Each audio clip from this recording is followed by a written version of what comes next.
Late Night with the Devil is the recent found-footage horror film directed by Cameron and Colin Carnes, starring David Dastmalchian. The logline is as follows: a live television broadcast goes horribly wrong, unleashing evil into the nation's living rooms. I really enjoyed this movie. The framing device of having it all play out in real time as the broadcast was airing was really interesting, and I felt it was more original than other found-footage movies.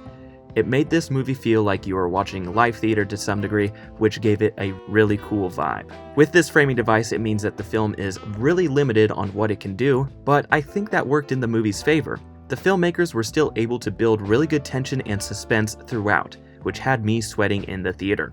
Also with this format, it was really cool to see the differences between the characters' on-screen personas to what they were actually like, as they do show behind the scenes during the commercial breaks. Each of the characters were interesting and had great dynamics with each other, and the performances really sold some of the more outlandish elements that the movie had. David Dastmalchian gives a stellar performance, and I'm hoping this leads to him getting more lead roles because he deserves them. The whole film hinges on his performance, and he knocks it out of the park. This film makes a really big leap at the end that I think you'll either love or you'll hate.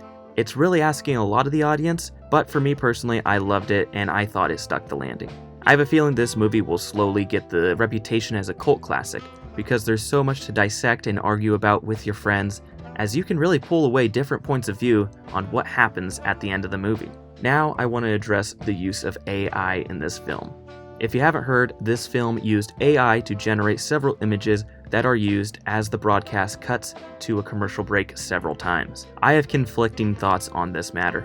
I think it's terrible and lazy that these filmmakers used AI instead of just hiring an artist to make those frames. I think it's great that people are bringing attention to this subject and making a big deal about it. However, I don't think this choice totally discredits the film and discredits the hard work that other artists did on this film. There are many people who spent months and even years working on this movie, and they deserve respect and attention. They don't deserve to be lumped into the debacle with the AI, but that's just my 2 cents. Overall, Late Night with the Devil is a fantastic and original found-footage horror movie that will leave you thinking about it for hours after. It had amazing performances and great tension throughout. It's a shame that this film's legacy will forever be intertwined with the lazy choice to use AI on a few images. I really enjoyed this movie and give it a solid 4 stars.